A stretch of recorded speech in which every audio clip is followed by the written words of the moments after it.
Welcome, everybody. This is the Sundaze Brunch podcast. I am Bobby Matts. I am Ryan Bronson.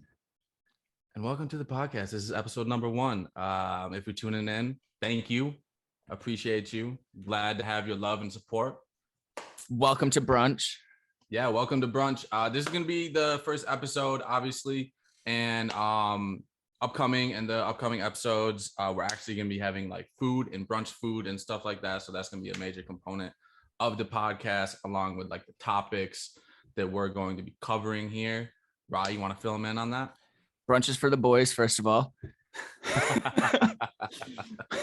We're gonna be talking about some popular topics. We're gonna be giving you guys a look inside to our lives, our minds, the way we view shit. We're gonna be talking about a lot of random shit, some tour stories, some war stories. Oh, you gotta sprinkle that in. That's the glue that holds us together, man. A little bit of that sugar on top of the syrup. You know what I mean? All right, so we're gonna jump right into it, and we're gonna go off a little bit of our backgrounds and whatnot. You know, if you are one of our long-term fans that's been there since the beginning, thank you so much. We really appreciate you. And if you're just getting here today, what's up? Welcome to the family. Big facts. I feel like a lot of our fans get to see a side of us through our creativity and our music and, you know, our output of content. But at the same time, I feel like, especially with this whole year and a half off from music, not really being able to see anybody face to face, a lot of people don't really, you know, know more inside of our minds. And I guess so much like what makes us tick, what makes us what made us get into music. And, you know, what fuels the creative genius that is, you know, Ryan Bronson and Bobby Matts. And, you know, we're going to introduce a couple other artists and, you know, special guests later on throughout the series. But yeah, for sure. Like pre-pandemic, we were able to actually connect with you guys when we were touring all the time. And that's an element we've missed. And we want to give you guys more of that. So that way, when we can tour again, can be on the same level and into the whole vibe, be on the same energy length, because the shows are all about the energy. Yo, 100%. That's another big thing that like I feel like is becoming like, I want to say like new age, but more people are paying attention to it, is people's energies. Facts. And you know, the frequencies and vibrations that they're getting off, you know, like I know it's cliche to say, but like, yo, I can sniff out a fucking hater from a mile away, bro. Oh, facts. You know, like some of this fake, you can see that written all over them. Oh, what was it, man? What was it, Rush, that was like, I can tell a hater before I dap you up? Yeah, bro, he's got a couple good ones. I got, you know, like I can tell you a hater before I dap you up. Fucking, I can smell the hater in the air, change your perfume. Like, bro, bro, shout out Russ, man's a legend. But absolute facts. Nah, yeah, like it's crazy to see what you know, putting a population in a world on hold essentially, and you know, pretty much everyone lie dormant, you know, except for essential workers. Yo, shout out essential workers. Yo, they held it down. Y'all fucking held it down through the pandemic. You know, like big ups to y'all, because I don't know how y'all did it. Absolute facts. And shout out to fast food people, because in pandemic, I was drinking, I was ordering Grubhub. Hey, yo, shout out the delivery service people. Y'all be getting paid a dog shit wage, and y'all be out here still doing it. So like, shout out y'all. You know, like I know I've been there. I used to do that shit. I know Ryan used to do that shit, and like, it's cool if you need that extra cash, but like, yo, shout out for real. Shout out all y'all. Like, honestly, good. But Bobby, we know why. Like, we'll talk about why I got into it here in a minute. But you got into it a little bit after I did, the whole music sphere. Like, what made you decide? Like, hey, I want to venture in this shit too. Yo, so it was actually kind of crazy, you know. When I actually do look back on it and really like dig back, because I don't know, you know, some people may be able to like pinpoint that exact day to where they're like, yo, this is it. And like, yo, all praise to y'all, because like, that's crazy. But like, there was never really a day that I was like, yeah, like, man, like music's it. It just kind of like fell into my lap. But it's crazy because I grew up around music, you know, like my grandma, she was a music teacher. She ran the Valley Chorus, one hell of a piano and vocal teacher. So like anytime I was with my grandparents, I was always around real live music, you know, like nothing like today, like with the like heavily auto-tuned and everything, and like nothing against that shit. Like some of that shit's a bop. But like I was around like real genuine music, you know? For sure. And like I kind of took that shit for granted, and it was just kind of like playing in my subconscious and shit. And then the T-Pain freestyling app back on like the original iPod touches and shit like that. I was chilling with Pat. Yeah, you and my brother. Yeah, I was chilling with Pat, and bro, we made The Wood Life, straight up a remix of Kanye West, The Good Life. And we was just having fun, and it slapped. It honestly, it slapped. I ain't gonna lie, that shit was a banger. That shit was a banger, and I remember we did that a couple more times, and then we used to freestyle on that shit. Yep. I could never freestyle, but all y'all would be going crazy on it. And then you, Zachy, and Pat put out Anxiety, and I remember busting on y'all like y'all a bunch of squares. And then, bro, you took me to the Mike Stud show. And that was like the first genuine, like raw, I guess like up and coming and like so to say like underground like scene. Yeah. And like, dude, there was like maybe like what 50 to 100 people there that night. If that, dude. But dude, it was the energy. Yep. It was a vibe. The energy, the vibe, and just like everything. It just like it felt right. I was just like in pure bliss, like happy, man.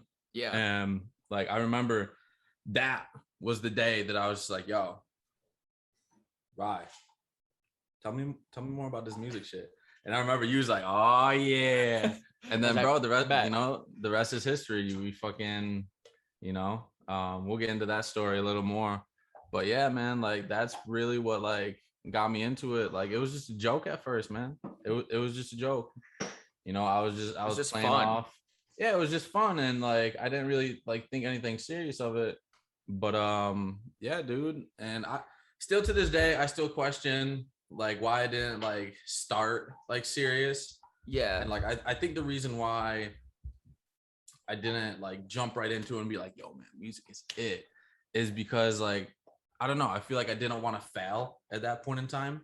That's fair. You know what I'm saying? But also like if we do look back on that, like not to cut you off, if we do look back on that, our first shit was so not serious that had you taken it fully serious, we would never have like, because I was just like, oh, blah, blah, blah. We got to do this studio fucking blah, blah, blah. Get in there.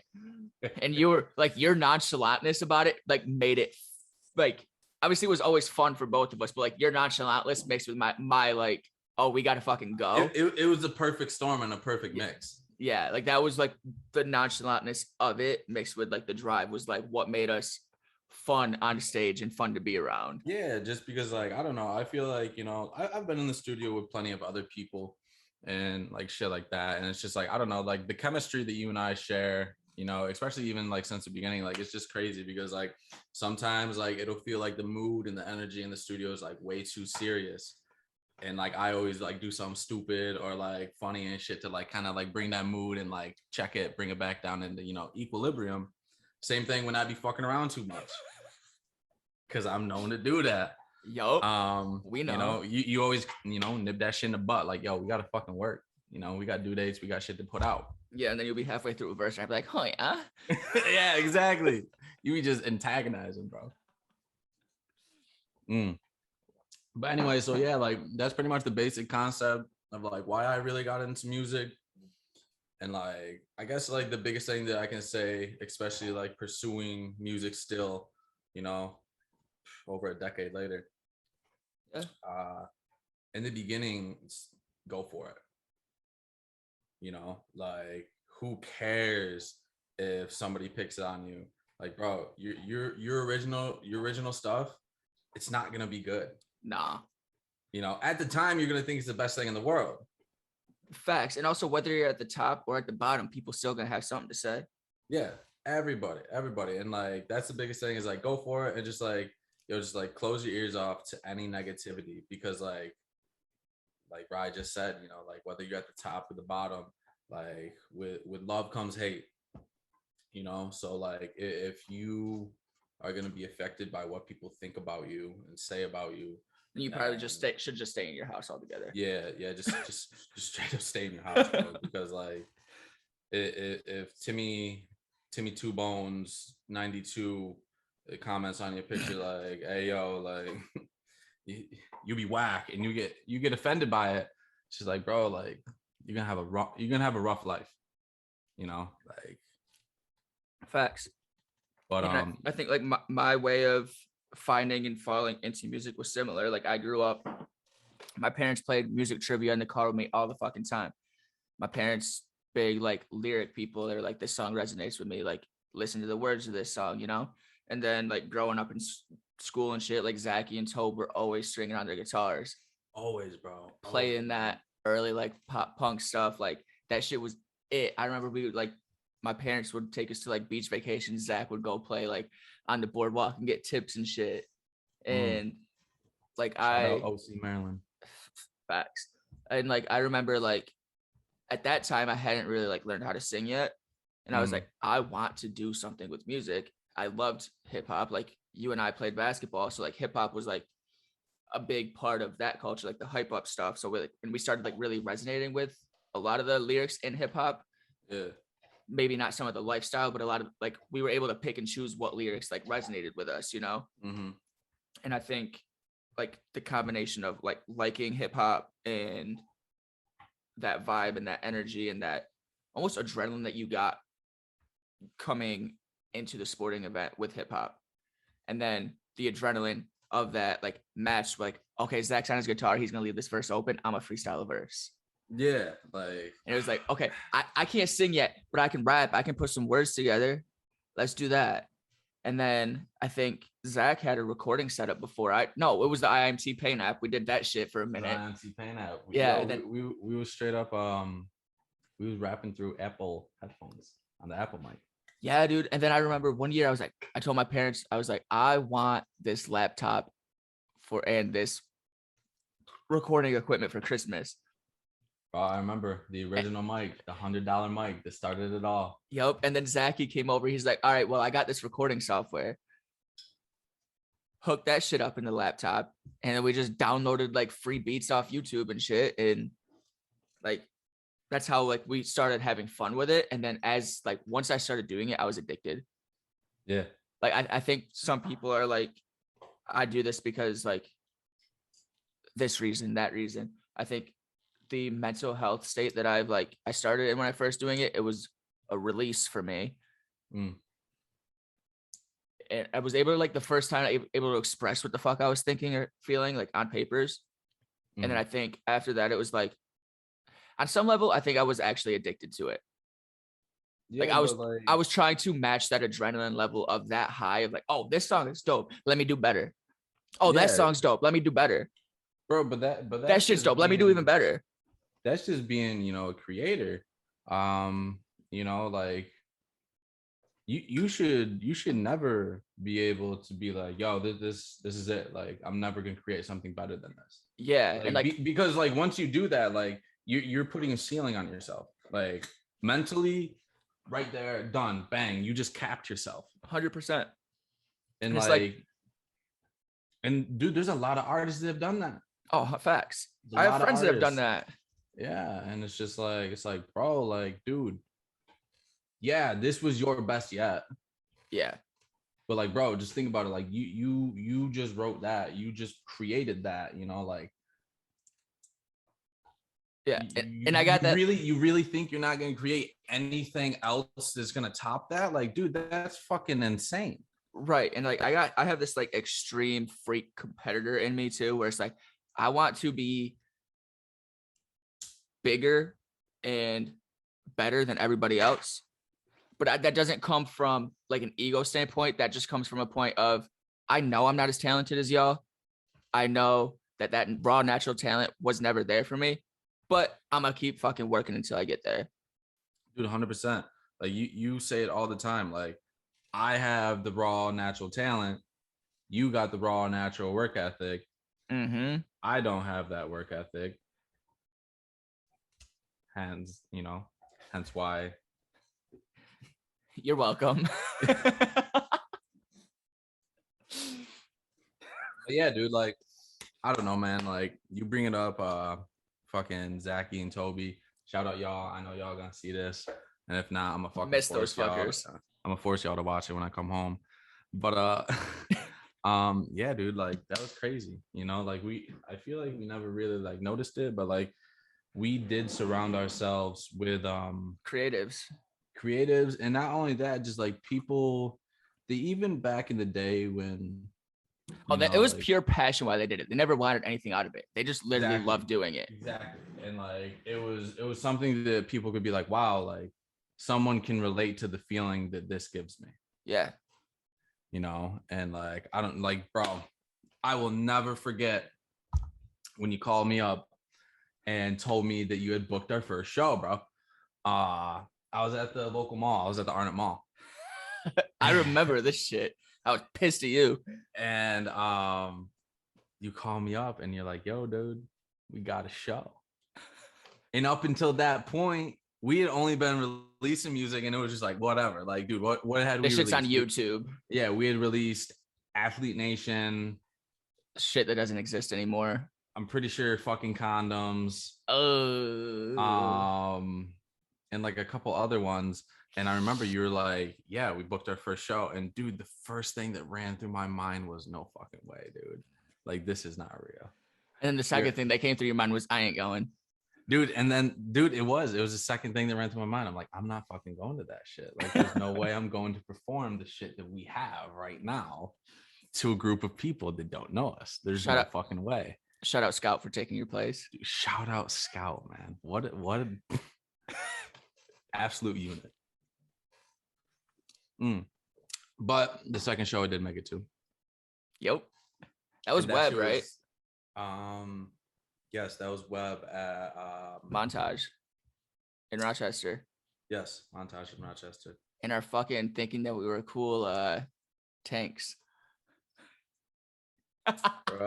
Please bring up some video of that. Please bring up some video of that.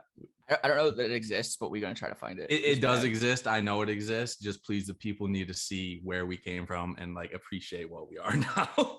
Bro, we're gonna be a meme if we do that. I don't care. Make it. But dude, yeah, that was oof. It wasn't good, but we thought it was. Nah, but see, that was the thing, is like it was good. It was good because like we had fun doing it. Yeah. You know, and like that, and like the audience had fun with us. Mm-hmm. Like there wasn't anybody in the audience just kind of like, yo, these guys are fucking whack. Like, what the fuck? And like that's one thing that like I love about me as an artist, you as an artist, and especially like performing with you, is just like, I don't know, like even if the crowd doesn't want to get involved, like we encourage it, and like by the end of the set, like the entire crowd is involved. Yeah, I was gonna say, I don't think we've ever had an experience like whether people are liking what we're saying or they're not liking what we're saying, where the crowd is just like not there with us. And I would 100% think that our connection to people is our energy. Yeah, 100%. And the fact that we're able to relate on some kind of level. That part. And on top of that, it's just like we had absolute horseshit songs when we were first doing those shows. Absolute horseshit songs. I think when we actually went on tour with Cam Deacons. It was with Cam. Dude, we were performing songs that like we thought were the best ever. The best ever. Which like a few of them are still like classic bops. Yeah, we got a few. But at the same time, like out of what do we do? We had like a 20-25 minute set. Yeah. Out of that time, maybe I'd say like three that we still probably play at shows now. Yeah. Like were the main like meat of the set. Yeah. But other than that, it was just the way that we carried and like controlled the audience, because like, I don't know. Like 100%. We knew some of our songs were ass, and like I feel like that's kind of what like drove us to, we were like, yo, like we're not at where we want to be on this facet of being a creator and like a performer, 100%. but I know I can make up for it because I know how to connect with people and I know how to get people going. Facts. And we had that interaction with the crowd, and but also like to that point, do you think we would have? I mean, I personally don't. I don't think we would have ever gotten to like even this level that we're at if we didn't fully believe everything we did was great. Absolutely not. Delusional as fuck, man. Gotta be. Literally, Gotta everybody be. was like, "This shit is trash, bro." And we were like, no, it's not. This is the like, hottest nah, shit on the market. this shit's gonna blow. Bro, this shit is gonna be #1 on Billboard by tomorrow. Yeah. We believed it, every single one, and it never dulled. Still doesn't dull. No. And the crazy thing is like that first time that like my shit charted, I look back at that album and I'm like, how? But the thing is, like, people believed in us. Exactly. Overall, like, and looking back, it wasn't like the songs were bad. We just didn't have the funding to like, or the know-how to make great sounding music. Yeah, we were literally still in a half-finished basement. Dude, or the Cat Ave attic. Or the bro, shout out the Cat Ave attic, bro. But like, yeah, dude, like we just didn't have the necessary, I guess, knowledge at that point. Everything we did and everything we, to an extent, everything we still do now is trial and error. Extremely trial and error. Like we had, like from songs, from mixing, mastering, all the way down to marketing, bro. Yeah, like everything's trial and error. And like we did tour every year, 2015, 16, 17, 18, and 19. We toured every single year. Yeah. And luckily, like not obviously the pandemic was a fucking terrible time for everyone. Terrible. But we were getting ready to kind of like rebrand the sound then anyways. Mm-hmm. So I think for us during that time, like it was able for me to like invest in this like pop punk sound. And it was able for you to like invest in this is who I want Bobby Matts to be, and like this content and this process. Oh, 100%, bro. Like who we are. And now that that's like popping out, like I think when your project drops, like people are gonna see like, oh, he actually took his time to like get this shit right. And I think when my project came out, people were like, oh, he actually like changed it up. Like he's becoming more like himself. This feels natural. Yeah. And I think before there was, obviously we had those songs where we were like having that good time vibe where that felt natural. Like the birthdays, the get 'em highs, the vibe like this is like those records that are timeless and still continue to do numbers. Like you could feel that naturalness in them. But then the other records in there that we were doing and we were playing, we were like, this is dope because we need it to be dope. Yeah, exactly. It wasn't in a natural flow. It wasn't in a natural state of mind. It was like we forced this to like, be here. Whereas like now it's like everything that we do is in a natural creative state and it fits our personalities too. Yeah, like I feel like one of the biggest songs to date that we have out that I feel like we created just because like we thought that we needed that at that point is Get 'Em High. Yeah. Dude, Get 'Em High. We wrote it, recorded it, had everything done for it. And what did it do? It fucking sat on your hard drive for what, 2 years. I was gonna say a year and a half, 2 years. That was recorded pre-mixtape era and came out after the debut album. Yeah. That came out. We shot the video for that part of it in Denver. Yeah, we shot some of it in Denver. We shot some of it in Utah. Stop. Yeah. That's wild. So like, all right, so as we are getting like into like where we started with this and as we like progress into like our next topics, first track, you know, we got our first cast, you got to introduce ourselves, where we came from, where we're going, where we've been, you know. When the first time that you were told, because obviously we come from a town of like very small. Yeah. Like you say you want to do music there, and people look at you as like, when are you gonna get a real job? You know? Bro. When was the first time that you told people, hey, I'm going on tour. I have this shit dropping. When would you say like the first time people were like, okay, this could be a like actual option for you?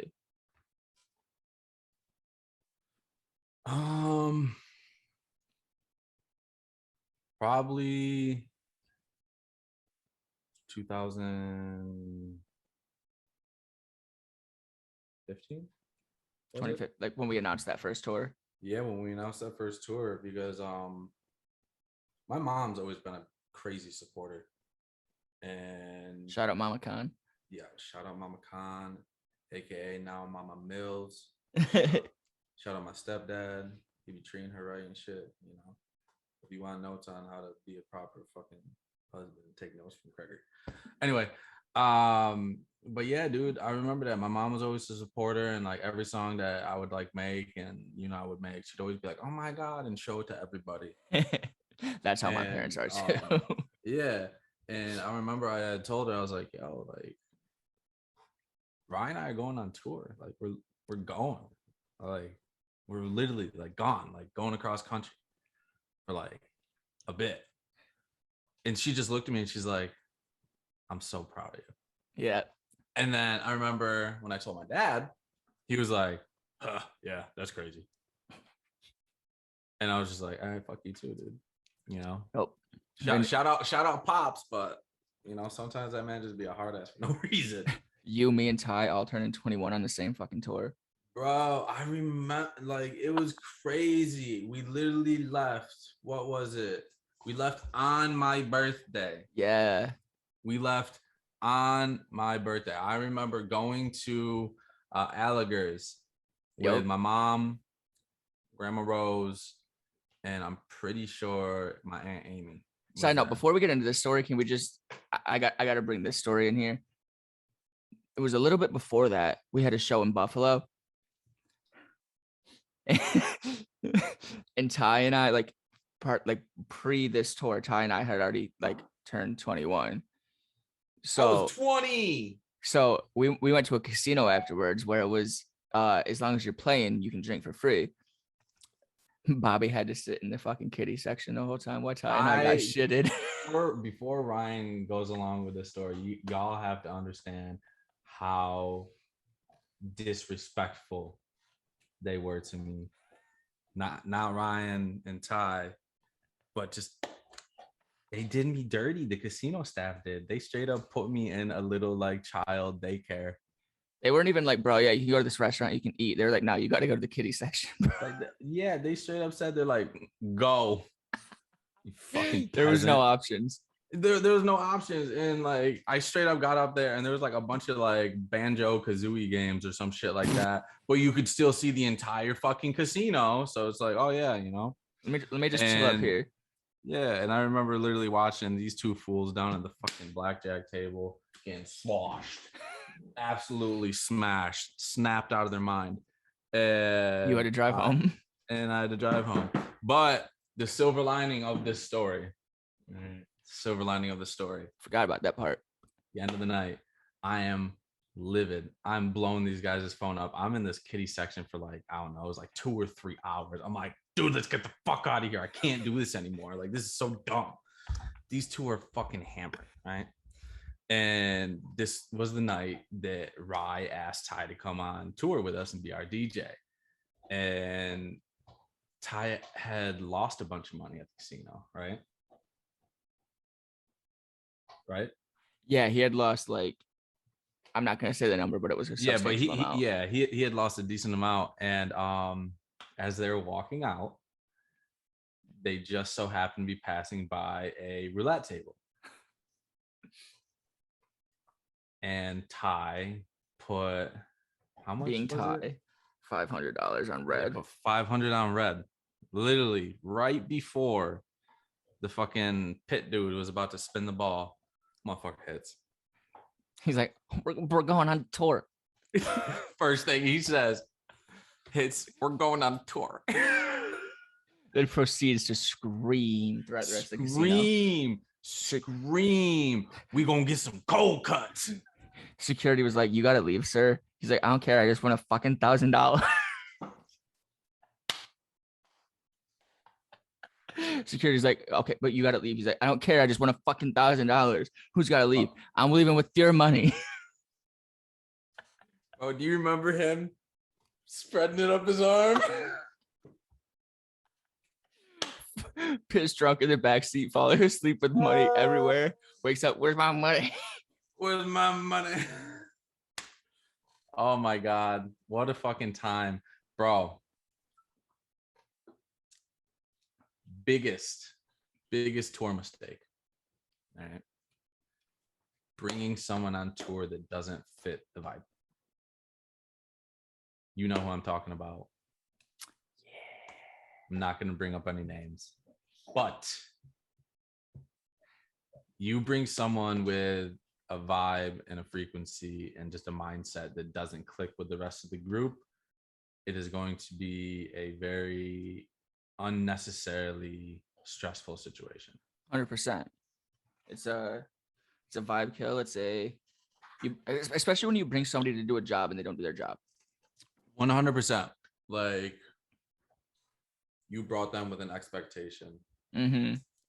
And but to that topic, first of all, like, it's not something that's for everybody. Like, you actually got to be engulfed in absolutely not. Absolutely not. Like, and also, like, to that is like, I'm sure they had people in their ear. Why are you going with these guys? They ain't gonna do anything. Oh, dude, 100%. Like, I would never be like, yo, that's fully on you. Yeah. All I'm saying is, like, you just gotta, like, you really gotta make sure that everybody click. 100%. Or so, you like, go out on the road with said group.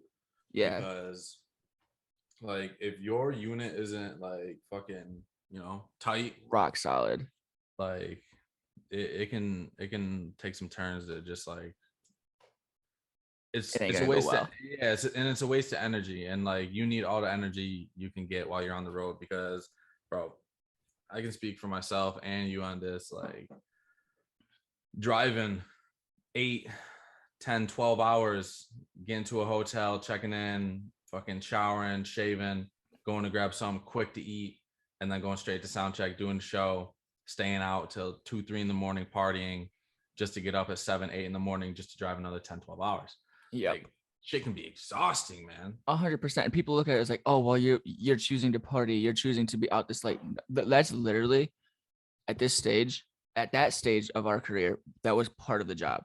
That was part of the job. Us networking and connecting with fans.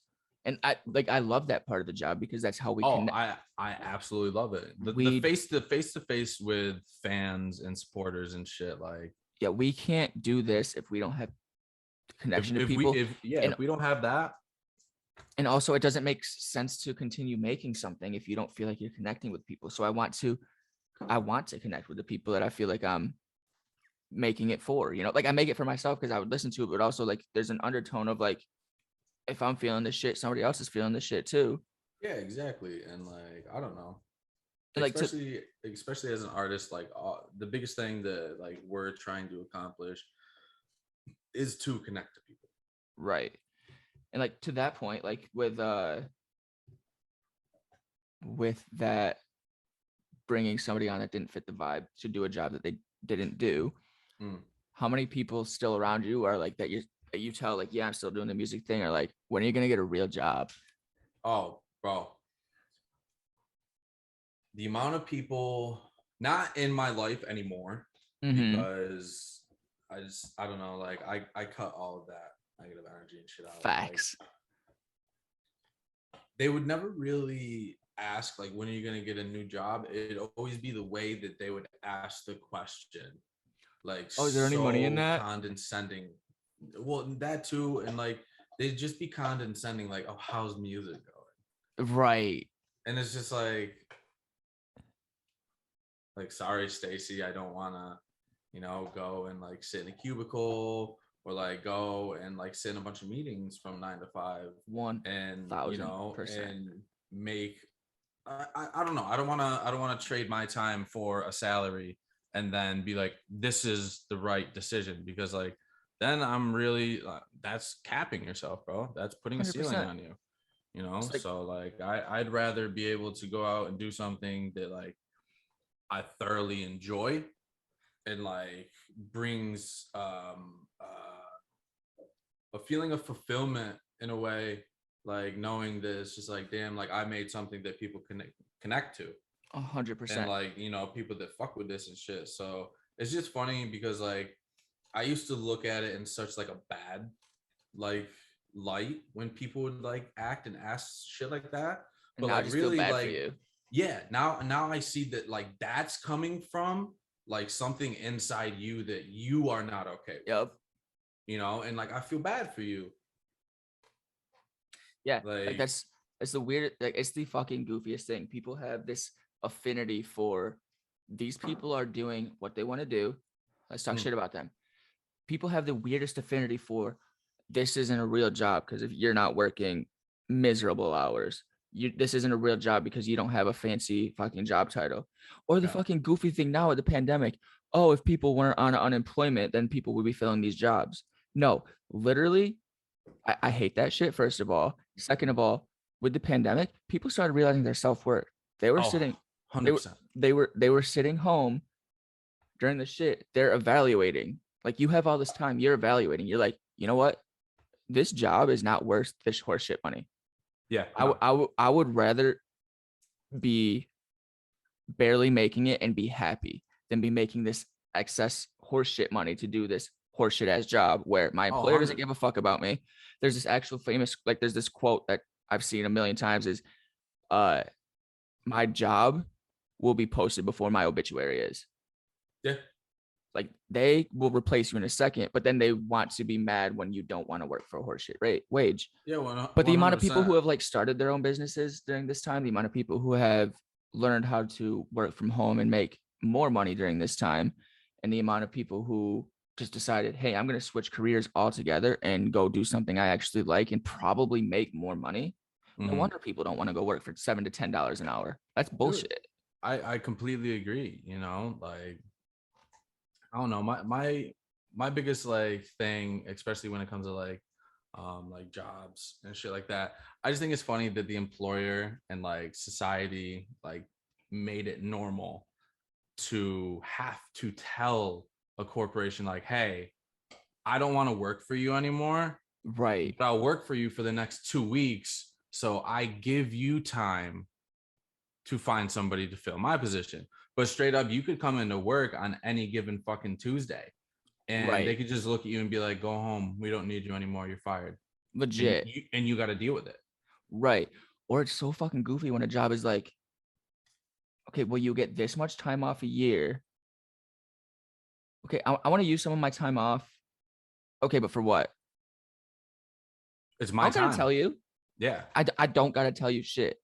And like the thing that I don't understand with time off is like, where did we transition it from this is my time off to do what I want to do and like enjoy my time to I need to ask you to use my time and then you can therefore either accept no and deny it. Like you can straight up say like, "Hey, I know you want to go do this, but no." Right. Like I've had those 9 to 5 jobs where it's like, am I working for you or do you own me? Because I have to ask you permission if I can go eat lunch. I have to ask you permission to take a mental health day. I have to ask you permission to go see my family. I have to ask you permission to take a shit on the clock, pretty much. Yeah, So and do you own it's me or do I work for you? yeah, and it's just crazy Because I'm because making you money, but you're yeah, not paying me money. yeah, This right. makes sense. And then like I feel like a thing that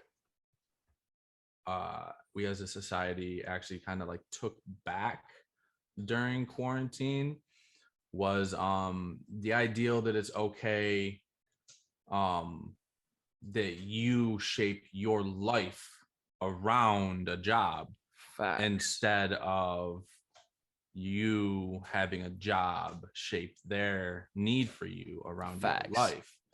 And that's something that like makes me excited, especially like seeing it like in my friends and family and stuff like that. It's like, 100%. yes, it's like finally like you are actually seeing that, you know, like you need to actually live. Right. You aren't here living to work or working to live, you know, like Yeah. your job. And that's another thing that I'll touch on real quick. Like your occupation, how you get money does not like Define you. define you at all. It's not your Like image. that's your bag. Like however you want to get your bag, bro. No shame. But But also give yourself time to do shit when you clock out. yeah, exactly. It's just like your job, like that pays your bills, bro. Mm-hmm. That pays your bills. Your You're supposed job to. should pay, like your You're supposed job to do should more pay than just you. pay your bills. Yeah, your job should pay your bills and maybe give you a little extra money to do shit with on the side. But Mm-hmm. like that's your bill payer. What is your passion? Right. You know what I'm saying? And a lot of people don't have that second asset. And that's why people are so miserable at that idea. Yes. They don't have, okay, I clocked out of my job today. I went home. I was pissed off when I went home. So I did something I don't really enjoy, or I just sat there. Yeah. No Like wonder. the amount of And then people that will walk in through their door, kick their shoes off, and just the rest of the day, in the rest of the day, they won't move. like, Someone will bring them food. yep, you are not fulfilled doing that. And that's why you're miserable. That's why your job, people who do, a lot of people who do that think that that job and that wage makes them better than everybody else. And it So doesn't. therefore they get threatened when somebody who works any other job makes a wage of $15 an hour, because a lot of like that factory job is paying you 18 to work your life away. So then they suddenly feel attacked. And it's just Mhm. like, why don't you go either switch jobs and make more money someplace else where you actually enjoy it? Or why don't you Yep. fight? If you do enjoy it, why don't you fight to get some more money, or go work someplace else? Because there's a lot of fucking places that pay you more money. And the places Yeah. that are paying more money and adapting that scheme are thriving. Thriving, bro. That cash flow will be coming in. Yeah, I don't know. It's just like, especially like the people that think like a job title or like a degree on the wall or Yeah. like shit like that, like it makes you better than the person next to you because they don't have those things. It's like, no, Mm-hmm. like it does make you better in those assets. Like, yeah, you are better. You do have a degree, they don't. You know, that But what makes you about that's better. And better? well, that's what I'm saying. Like, it's better, like Yeah. status, you Mm-hmm. know, like, but that doesn't exactly. It's fictional. Yep. It's all fictional. It's like, okay, you have a degree, he doesn't. That's factual. That okay, like that looks better. Right. But at the same time, like, okay, what makes you better? Like, Right. honestly, like, yeah, you know a bunch of more stuff, okay, but I guarantee you that person knows a lot of stuff you don't know. Right. And You're just, you may be better in different situations, but they are better than you in different situations. right. And if this person A who has that degree, or person A who has that, excuse me, fancy ass job title, comes home, sits on their couch, pissed off. Yeah. Person B doesn't have the fancy job title, has a job that they like, comes home, happy as fuck, goes and do something they like. Yeah. Bro, Bro, person's enjoying life. One person's, so what's actually better there? bro, I've run into people that Like, are like baggers at Trader Joe's. happy as fuck. And bro, they're one of the happiest people I've ever met. I'm like, Yep. God damn, like, what are you doing? I want some of that. Yeah, literally. Happy as fuck. You know why? Because Trader Joe's pays their employees a livable wage and the work conditions are actually really good. I mean, And they I didn't don't know that, but overwork their that's dope. employees. Yo, Trader Joe's hooks their employees up. Shout out Trader Joe's. That's dope. Yeah, I didn't know that. I was gonna say probably because they're not stressed the fuck out. Oh, absolutely not. They're Tell me not one dealing. person that you've ever seen in a Trader Joe's just like stressed. Like Literally, never. they're not Like, dealing with horse shit that they're underpaid for. nope. They're just like, I'm getting a bag. Chilling. I'm getting a bag. I'm going home, Chilling, bro. Chilling. living life. But yo, there's this quote that I've been seeing a lot lately. That I want to touch on a little bit and get your opinion on it. It is, you can't beat me. I want you to win too. Yeah, I like it. That mindset right there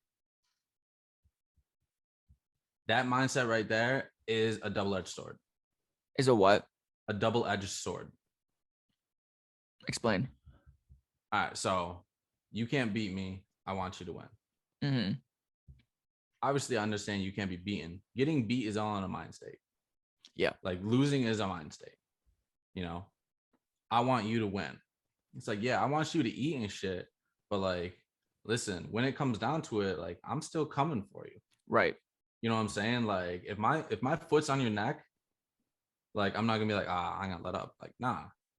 Like that's just how it is. Right. You know, like that's fair. I can see that point. That's like kind of, I don't know, it's like kind of my interpretation like too. it. I like it, but it's just like I feel like it could be worded better. Yeah, it's like if I want you to win, but if it gets to game 7, it's over for you. Yeah, exactly. And then not only that, it's just like I feel like the meaning that they're looking for behind it is like, yo, like nothing's really gonna disturb my peace because like I wish nothing but the best for everybody. Yeah, it would be better word if it was like, you can't starve me. I want you to eat. But if it's me versus you, I'm winning. Yeah, exactly. You know, like if it's me versus you, like I'm not leaving hungry. Right. Straight up. Like I feel like that's how I interpreted it. Yeah. Like I just wanted to ask, like, you know, like what do you think of that? Yeah, I think it's the same way. It's like I want everybody to win. I want everybody to get a bag. Yeah. But I'm too competitive to take an L. Yeah, exactly. Like Only time I'm taking an L is if I'm smoking it. Yeah, exactly. You know, like I would never wish or put hate on anybody. But like if it comes down to it, bro, like listen, I'm showing teeth. I'm hungry.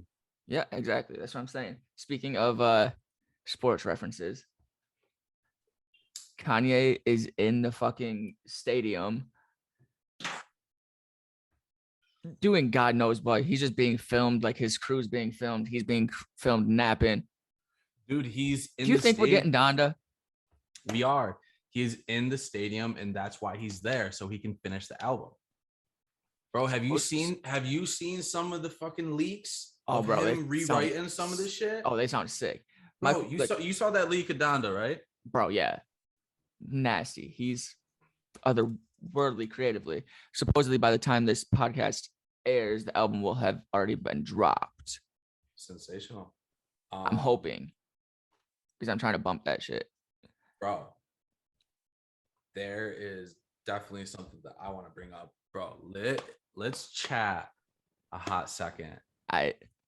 Jack Harlow, bro. Jack Harlow. What's popping? Mans is it. That come up's crazy. Should we tell a funny story about Jack Harlow? Yes, you tell it because I don't remember that night. Neither does Tyler. Yeah. We were opening on tour for Cam Meekins, and the guy. Little did we know. Yeah. Cam Meekins was opening for. Drum right. roll, please. Jack Harlow. So there was one of my friends. He books all of my shows. His name's Kato. Not all of our shows, but he books quite a few of them. The first, like, we met him in St. Louis at a Webby show.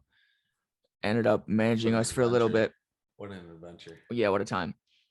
So we're in Louisville, and Kato tells us, you know, like there's this high school local kid. He sells a shit ton of tickets. He's super dope for such a young age. I think he was 16 at the time. Nah, dude, he was 15. Yeah, 15. Yeah, 15 at the time. He was like 14 or 15 because the show had to be super early. Yeah, that's right. Because there was a curfew on it, and you and I had just turned 20 or 21. Yeah. We had just turned 21. Yeah. So we're on tour with Cam, and Kato's like, yeah, dude, there's this super dope high school kid opening for them. He sold the tickets out of his backpack. His name, Jack Harlow. Thought nothing of it. We're like, okay, this kid's dope. He's got his whole high school behind him. Yeah, he's super dope. He's gonna be something. 2-3 years later, drops that fucking Sundown song, and this motherfucker's everywhere. Everywhere, bro. I remember Bobby and I look at each other because this is before he went west. We were like, is this the motherfucker that was in high school that we opened for that one time? Sure like, was. Yeah. Like, bro, damn, he done come out. Yeah, he came up. I picked back up on him when he dropped Dark Knight. Yeah, I remember that I shit remember he too. he dropped Dark Knight, and I think it was like 16 or 17. And I Mm-hmm. remember I'm like, yo, because I remember I sent you the song. Yeah. And I'm like, yo, look. And you were like, yo. Yeah. And then he dropped fucking, I think it's Gazebo, Mm-hmm. his one project. Um, and then I can't remember his other project's name, but like he dropped those two projects back to back Mm-hmm. years. And then I remember that's when he started getting picked up by Generation Now and DJ Drama. Yeah. And I think that point was like we had hit a point where we had toured, but the music like was in this weird space where it was like growing pains. You could tell like our music was in 100%. growing pains. Yeah. And I think seeing that ignited another spark. Like this actually is possible. You Yeah. know? And then another story, short but sweet, Arizona Zervis.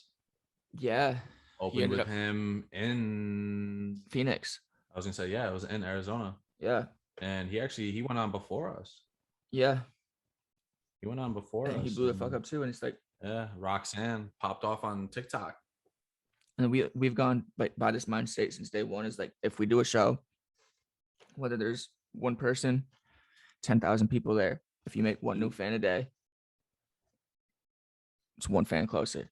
Yeah, there's one fan closer. And plus, like, if you go by the rules of 10, 3 people are gonna love it, 3 people will hate it, and 4 people won't care about it. Yep. And also, if you make a song a day, every artist is one song away from their life changing. Yeah, exactly. Like you never know. Like we could take a snippet from this podcast right now and it could blow.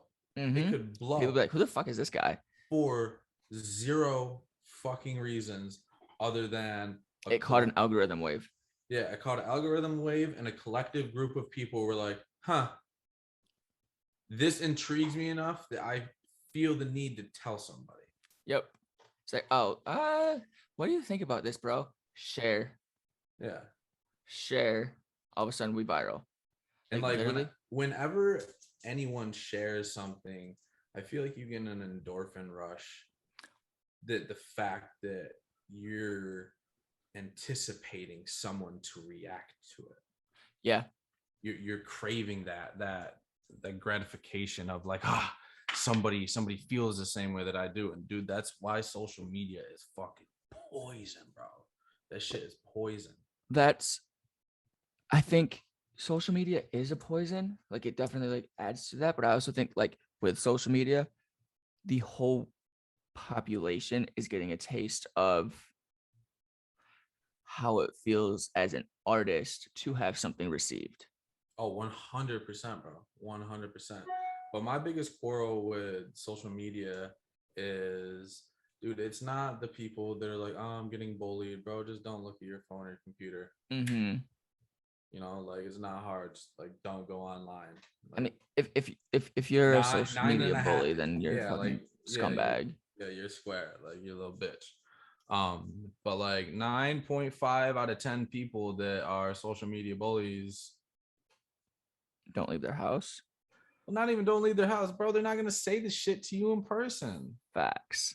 Like you're gonna pass them in whatever social setting, and what's the worst they're gonna do? Look at you weird? They're not gonna start anything. Right. They're keyboard warriors, and then like I don't know. I just feel like with I social media, why I say it's poison, like it's not poison.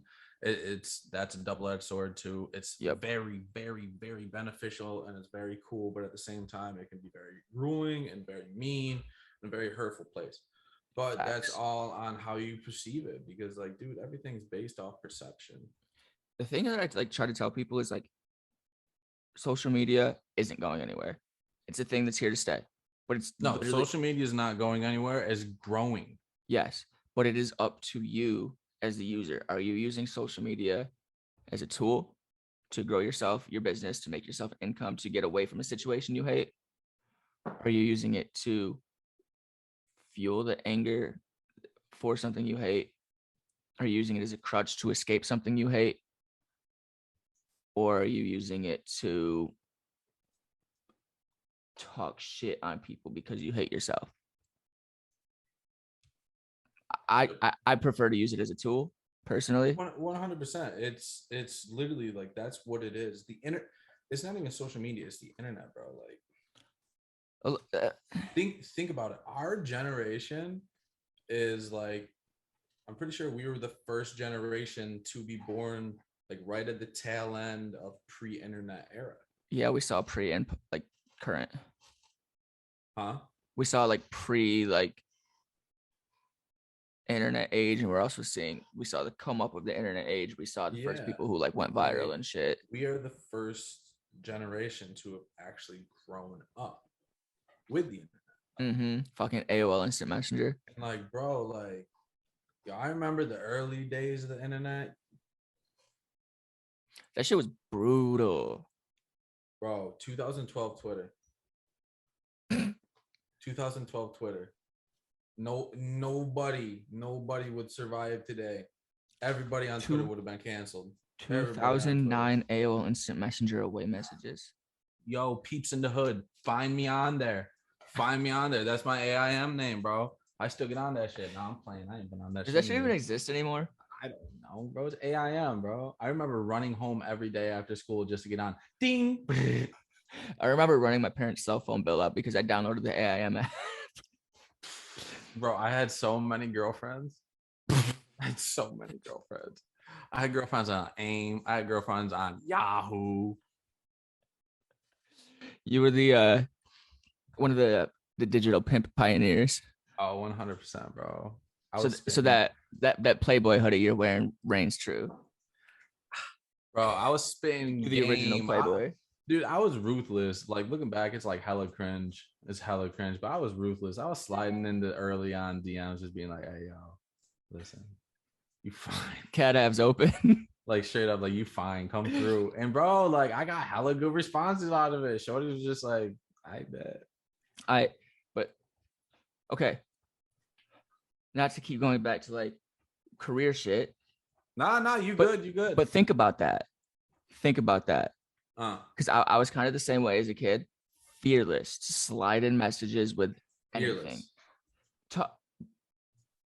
How translative has that been to our music career? Because aside from touring, most of our fan base has literally grown from what they tell you not to do on Twitter, sliding in people's DMs, asking for them to listen to your shit. Ruthless.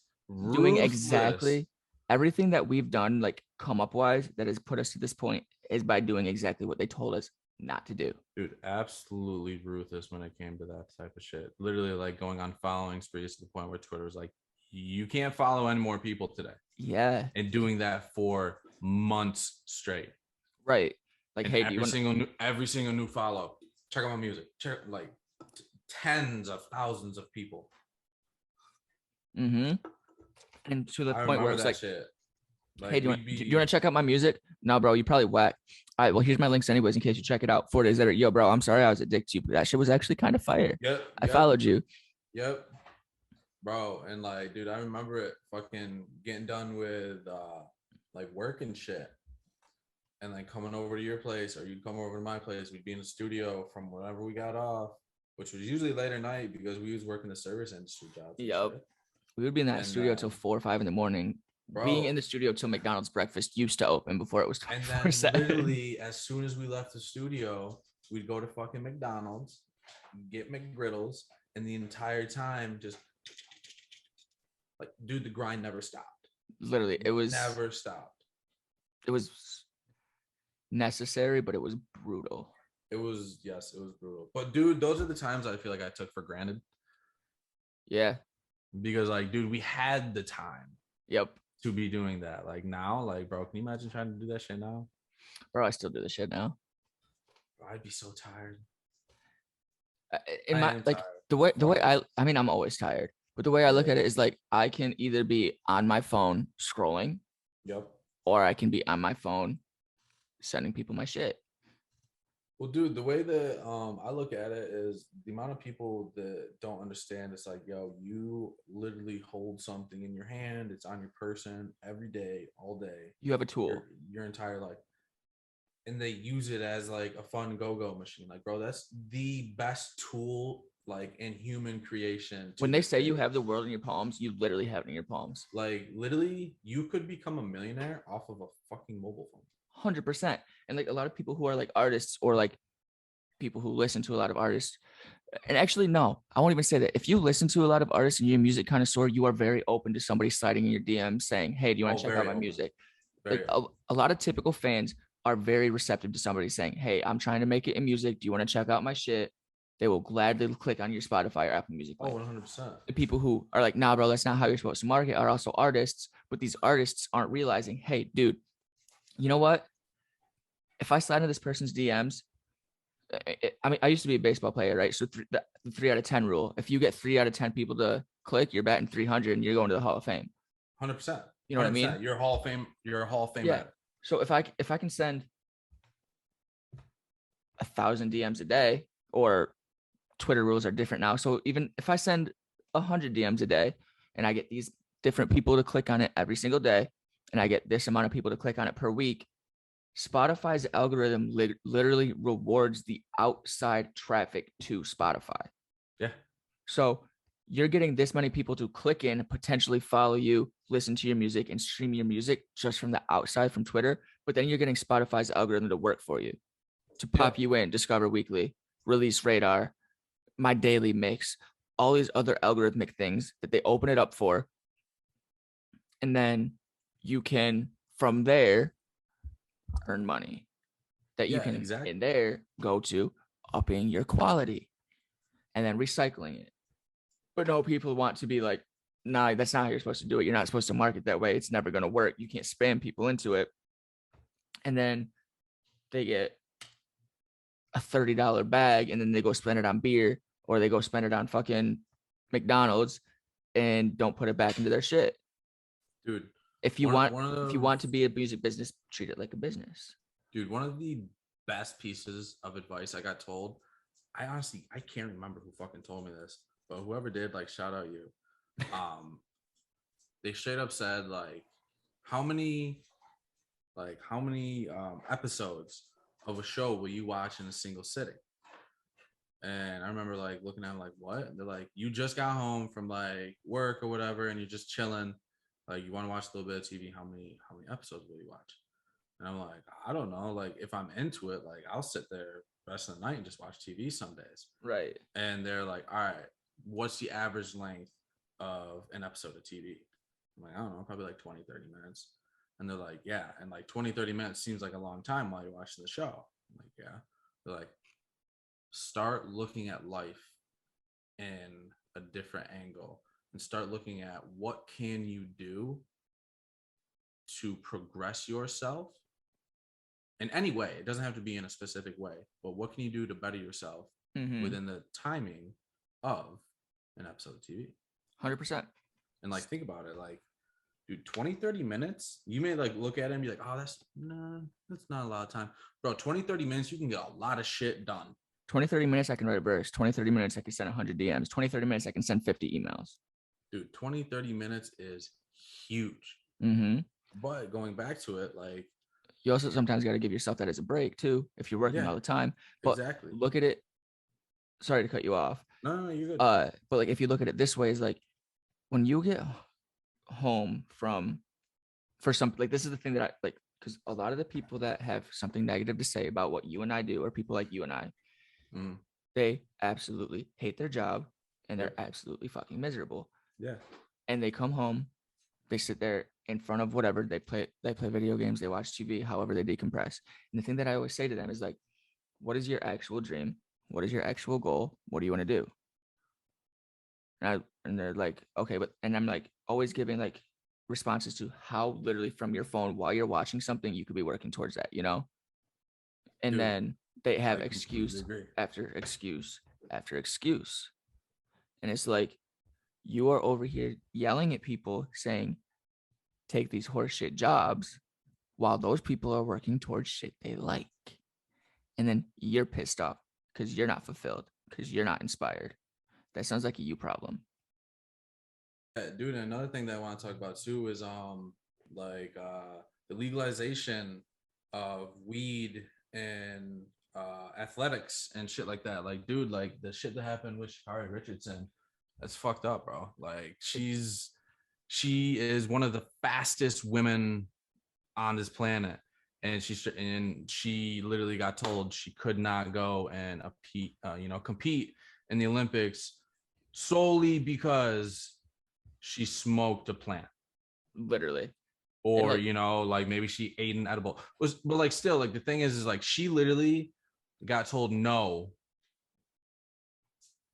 you can't go to the Olympics right. because you got high off of weed, and it's just like, are you fucking serious? And literally even more, what up, puppy? I see you over there with the ball. The even more fucked up thing about that is like, first of all, based on how the Olympics is going this year, how valid are they really anyways? Yeah. But second, but it's an honor nonetheless to go there and be there. Had say she smoked weed because she was in pain, right? Yep. Had she taken a Percocet, she'd be fine. Yep.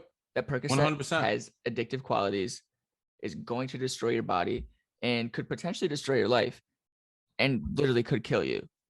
And marijuana does none of that. Literally, all she would need if she like had to take a drug test and Percocet came up on it is a prescription that she was prescribed Percocet, and they'd be like, okay, 100%. But because you had THC in your blood, you are now denied.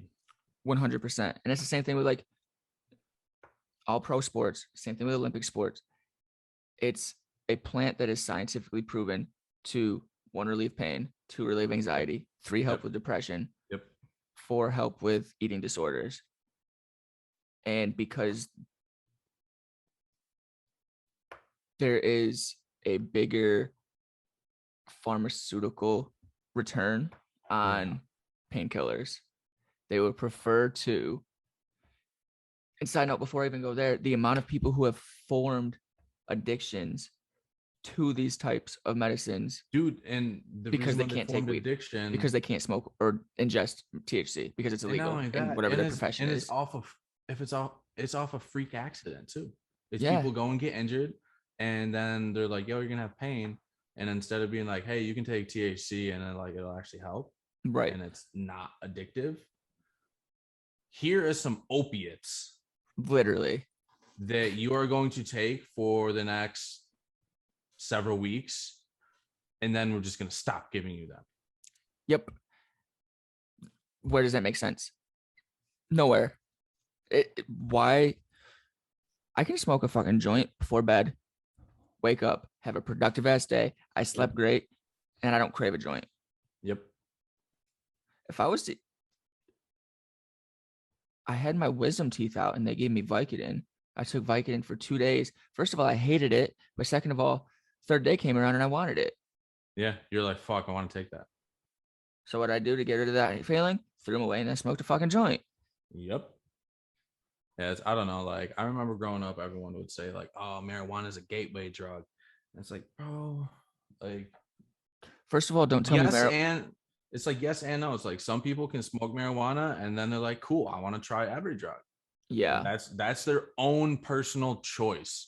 Like no one, like I would not like hit this bong for like the first time and be like, wow, this is what weed feels like. I can only imagine what fucking black tar heroin feels like. Like, no, like nobody fucking does that. And if you do, you're a demon. You're the Antichrist. I'm sorry. Like you probably have 666 sketched in the back of your head.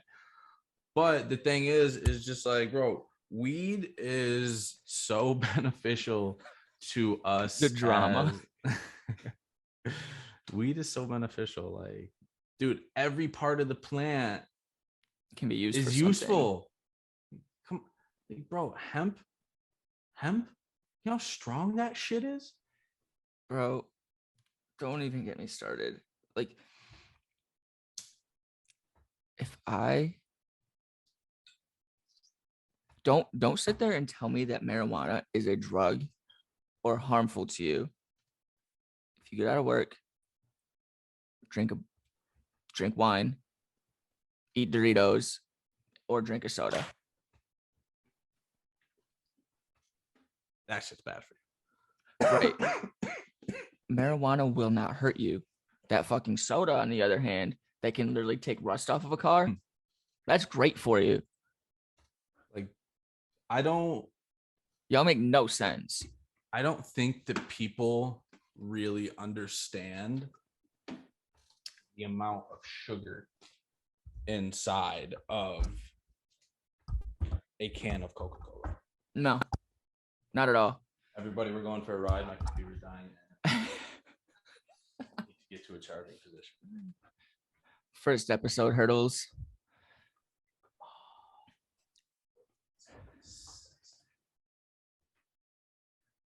No, that's a valid fucking point, and you're absolutely right.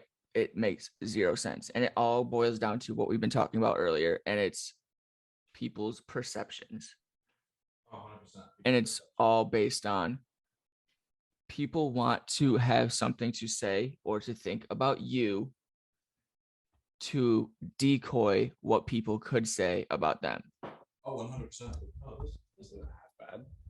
Everybody look at my living room. If you want, there's a compass that is not right, but you can try it if you want. You're not going to get to where you're going. You look like you're about to give a hand job tutorial. Okay, everybody. But yeah, dude, I don't know. It's like when it comes to my stance on marijuana, smoke weed every day. when I was being raised, drugs weren't really, it wasn't like a hush hush topic in like either of my households, you know, like being that my mom and my dad were separated. Like if I had questions, it was openly talked about, you know. Mm-hmm. Like I like heard it in the music they listened to. I saw it on TV in the movies, and you know, like I feel like there's a large group of people that are like, oh my god, like children shouldn't be exposed to that. They're so innocent, and it's just like my stance on that is just like, bro, you need to let your child like live and like experience the new things. It's just like a newborn baby, dude. Their immune system is shit. They build it by interacting with shit. By fucking, dude, look at a baby. They pick anything up and put it in their mouth. Yeah. Anything. You know? You have to be able to let your child saturate themselves in experience. Yeah. But also know when to be like, okay, you don't need to experience this yet. Right. Like, you know what I'm saying? Yeah, so, I don't think it needs to be a conversation until it's a conversation, but also like it needs to not be frowned on, you know? Yeah, exactly. You know, like, I don't know. And then like the first time that I smoked weed was, I was 13, 14. And it was with my aunt and a couple friends. And shout out Aunt Marg. And yeah, I remember that, and it was cool. Yeah. Like it was cool. Like I had a good time. Like it wasn't like crazy. I didn't die. I had a sore throat the next day, but it was because we were smoking from a bowl. Like just right. Like the thing is, it ain't hurting anybody. Yeah, it wasn't hurting anybody, and it's not like the next day I was like, oh my god, I need a bowl, bro. Like, and it wasn't like the next day. Oh, I did weed yesterday. Let me do crystal meth. Yeah, exactly. I wasn't like, hey, yo, Pop, you got that 8-ball on you still? Give me a rail, baby. Like, no, it wasn't that shit. It was like, oh, I smoked weed. That was pretty cool. Yeah. And like, you know, especially like in a place like where we're from, and like there's a lot of small towns across this country. Like, luckily we've been exposed to a lot of things through touring. Our eyes have opened a lot from that small area mindset that we came from. Man, and small-minded. Yeah. And like living in cities, living in bigger places has inevitably changed us for the better. Yo, I remember, sorry to cut you off. Yeah, you're good. I remember when I first moved to California up in San Francisco.